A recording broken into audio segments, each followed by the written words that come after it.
Panic attack بے چینی یا خوف کے دورے ایک ایسی کنڈیشن ہوتی ہے جس میں کسی شخص پہ اچانک شدید قسم کا خوف اور بے چینی طاری ہو جاتی ہے۔ تو آج میں 5 ایسے طریقوں پہ بات کروں گا جن کے ذریعے آپ پینک اٹیک پہ قابو پا سکتے ہیں۔ السلام علیکم، صحت زندگی میں خوش آمدید۔ میرا نام محمد زبیر خان ہے، میں ایز اے سائیکالوجسٹ کام کرتا ہوں۔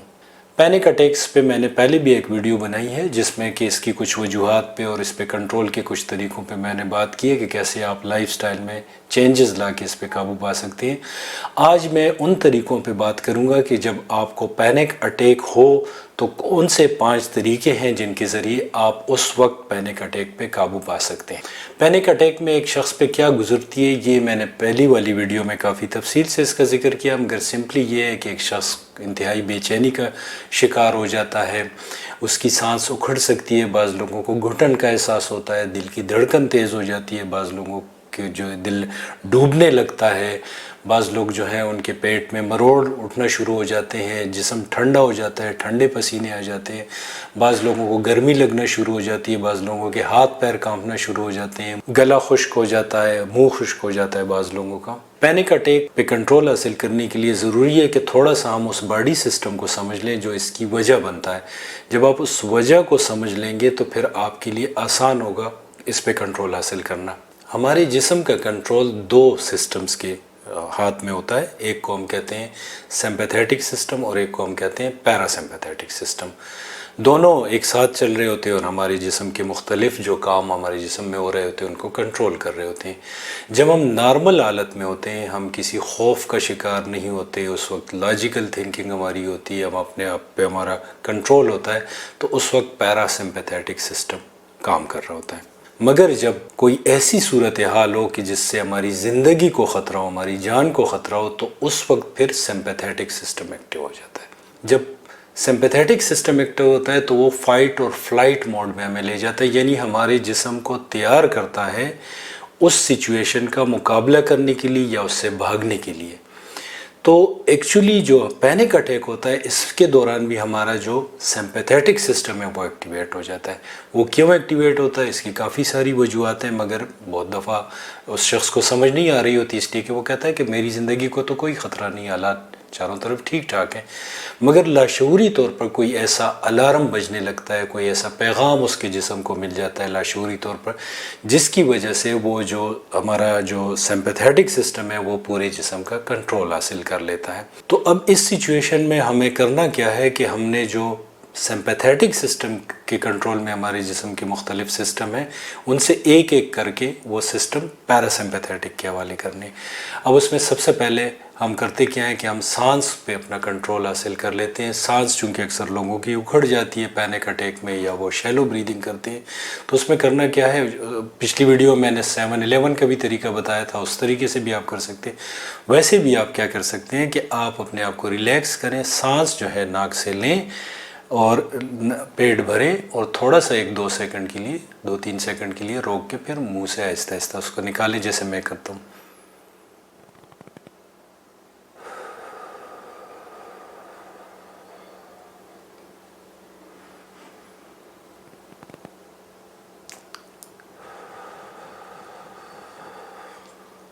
اس سے یہ ہوگا کہ ہمارا جو سانس کا جو سسٹم ہے وہ ہمارے کنٹرول میں آ جائے گا۔ اس کے بعد ہم دوسرے سسٹم کا کنٹرول جو ہے وہ سمپیتھیٹک سسٹم سے لیتے ہیں، وہ یہ ہے کہ ہمارے جو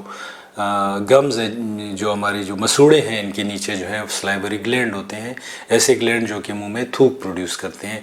تو جب ہم خوف کے دورے میں ہوتے ہیں تو اس دوران ہمارا منہ بھی خشک ہو جاتا ہے، گلا بھی خشک ہو سکتا ہے، تو اس میں کرنا کیا ہے کہ ہم اگر کوئی فروٹ کھا لیں، اور ترش فروٹ زیادہ بہتر رہے گا، کوئی مالٹے کا 1 پیس لے لیں، انگور ہو سکتا ہے، انگور کا 1 پیس لے لیا، آہستہ آہستہ آدھا منٹ تک اس کو چبایا پھر نگلا۔ اور بہت سی سچویشن میں یہ بھی ہو سکتا ہے کہ ہمیں فروٹ اویلیبل نہ ہو، تو اس میں بہترین طریقہ یہ ہے کہ پھر آپ جیب میں چنگم رکھ لیا کریں، اور بہتر یہ ہے کہ لیمن یا اورنج فلیور کا چنگم رکھ لیں۔ تو جب وہ آپ کھائیں گے تو بعض دفعہ آپ کو جھٹکا سا لگے گا اور آپ کے جو سلائیوری گلینڈ ہے وہ اپنا کام شروع کریں گے۔ اس کے ساتھ پھر اٹیچ کافی سارے گلینڈ ہیں، وہ سارے گلینڈ بھی جو ہیں اس کے ساتھ ہارمونی میں آ جاتے ہیں۔ اب تیسرا کام کرتے ہیں، اس دوران ہوتا کیا ہے کہ ہمارے ذہن میں ہر طرح کے منفی خیالات چل رہے ہوتے ہیں۔ بعض لوگوں کو خوف ہوتا ہے کہ جیسے وہ مرنے لگے ہیں، ہارٹ اٹیک کا خوف ہوتا ہے۔ اب وہ جو تھنکنگ سٹائل ہے اس کو کیسے بدلیں؟ تو اس کا بہترین طریقہ یہ ہے کہ آپ اس کے بعد جب یہ 2 سٹیپ کر لیں، اس کے بعد کسی سے باتیں کرنا شروع کر لیں۔ کوئی نہیں ہے تو ٹیلی فون اٹھا لیں، کسی ایسی ایکٹیویٹی میں انوالو ہو جائیں جس میں آپ کا ذہن مگن ہو جائے، اور آپ کی جو خیالات چل رہے ہیں اپنی اوپر آپ کا فوکس ہے، خوف والے منفی خیالات چل رہے ہیں، ان سے آپ کی توجہ ہٹ جائے۔ بعض لوگ جو ہیں وہ اپنے عقیدے کے مطابق کوئی عبادات شروع کر لیتے ہیں، وظیفے وغیرہ شروع کر لیتے ہیں، وہ بھی ٹھیک ہے اگر ان کو اس سے سکون ملتا ہے۔ بعض لوگ مجھے کہتے ہیں کہ ہم کوئی عبادت وغیرہ شروع کر لیتے ہیں مگر ہمیں اس کا کوئی خاطر خواہ نتیجہ نہیں ملتا۔ اس کی وجہ یہ ہوتی ہے کہ جو عبادات ہم کرتے ہیں وہ چونکہ کافی عرصے سے ہم کر رہے ہوتے ہیں، وہ ہماری ایک عادت بن چکی ہوتی ہے، اور وہ پھر ایک آٹومیٹک ایکٹیویٹی ہوتی ہے۔ اس دوران ہم کوئی عبادت تو کر رہے ہوتے ہیں مگر ہمارا ذہن اس میں مگن نہیں ہوتا، پوری طرح اس میں ابزارب نہیں ہوتا۔ ایک عبادت ہم کر رہے ہوتے ہیں، اوپر سے ہمارے ذہن میں جو ہے وہ مختلف قسم کا ایک طوفان چل رہا ہوتا ہے۔ تو وہ ایکٹیویٹی کریں کہ جس میں آپ کا ذہن پوری طرح مگن ہو جائے، تاکہ آپ کا خیال جو ہے وہ اپنی اس پینک اٹیک سے ہٹ جائے۔ اور اگر آپ کے پاس ایسے وظیفے ہیں، کچھ لوگ ایسے الفاظ یاد کر لیتے ہیں، ایسے جملے یاد کر لیتے ہیں، اپنے عقیدے کے حساب سے ہر بندہ کر سکتا ہے، تو وہ اگر آپ کی جو ذہنی سکون کو واپس لانے میں کارگر ہو سکتے ہیں تو ان کا استعمال کریں، اور وہ بہت بہتر ہے اس وجہ سے کہ وہ آپ کو ایک طرح سے چابی مل جاتی ہے۔ جب بھی آپ پہ پینک اٹیک ہوتا ہے تو آپ کے پاس وہ چیزیں ہوتی ہیں جن کو استعمال کرتے ہوئے آپ اپنی ذہنی حالت بدل لیتے ہیں اور اپنے پینک اٹیک سے باہر نکل آتے ہیں۔ جو چوتھا طریقہ ہے وہ یہ ہے کہ لیونڈر، جس کو میرا خیال ہے کہ اردو میں بھی لیونڈر کہتے ہیں، ایک پرپل کلر کا فلاور ہوتا ہے، اس کی سمیل جو ہے وہ بہت اچھا کام کرتی ہے۔ تو اگر آپ کہیں سے، کافی سارے برانڈ اویلیبل ہیں، تو وہ کوئی لے کے اس کا رومال پہ ڈال کے اس کی جو سمیل ہے وہ اس کو سونگھنا شروع کریں گے تو اس سے بھی آپ کا جو پینک اٹیک ہے وہ کنٹرول ہونے میں آپ کو مدد ملے گی۔ اب پانچواں طریقہ جو ہے وہ باڈی مسل کو ریلیکس کرنے کا، جس کے لیے کافی سارے طریقے ہو سکتے ہیں۔ جو جب آپ پہ پینک اٹیک ہو اس دوران آپ اپنے پیٹ کے مسل پہ غور کیجئے گا، ان کو جو ہے آہستہ آہستہ ریلیکس کرنے کی کوشش کریں۔ اور جو وہ اگر پیٹ کے مسل آپ ریلیکس نہیں کر سکتے تو پھر آپ اپنے ہاتھوں کے مسلس کو کر سکتے ہیں۔ اپنے ایک ہاتھ کی انگوٹھے کو آپ جو ہے وہ ریلیکس کریں، انگلیوں کو آپ ریلیکس کریں، آہستہ آہستہ اس پہ کنسنٹریٹ کریں۔ جو سانس کا طریقہ میں نے بتایا اس طریقے سے سانس لیں اور اپنے ایک ہاتھ کو ریلیکس کریں، پھر دوسرے ہاتھ کو ریلیکس کریں، اس کے بعد بازوؤں کو ریلیکس کریں، شولڈرز کو ریلیکس کریں، فیشل مسل کو ریلیکس کریں۔ اگر یہ آپ کرنے میں کامیاب ہو گئے تو اس سے بھی آپ پینک اٹیک میں سے نکل آئیں گے۔ اور آخر میں لائف سٹائل چینجز کا ذکر کروں گا جو کہ پچھلی ویڈیو میں نے کیا تھا، اور سرسری میں یہ بات کروں گا کہ کیفین کا استعمال کم کریں۔ جو کافی ہے، چائے ہے، کولڈ ڈرنکس ہے، اس میں کیفین کافی زیادہ ہوتی ہے۔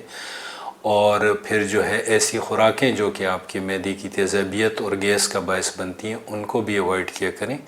اس لیے کہ بعض دفعہ معدے کی تیزابیت جو ہے وہ بھی انگزائٹی کا سبب بنتی ہے، جس کی وجہ سے پینک اٹیک ہو سکتے ہیں۔ اور یہ بات بھی میں یہاں پہ کرنا چاہوں گا کہ بعض دفعہ جو پینک اٹیک ہوتے ہیں ان کی نوعیت اتنی شدت والی ہوتی ہے کہ اس میں پھر میڈیکل انٹرونشن کی ضرورت ہوتی ہے، تو ڈاکٹرز کے پاس پھر ایسی دوائیاں ہوتی ہیں کہ اگر شدید قسم کا پینک کا دورہ ہے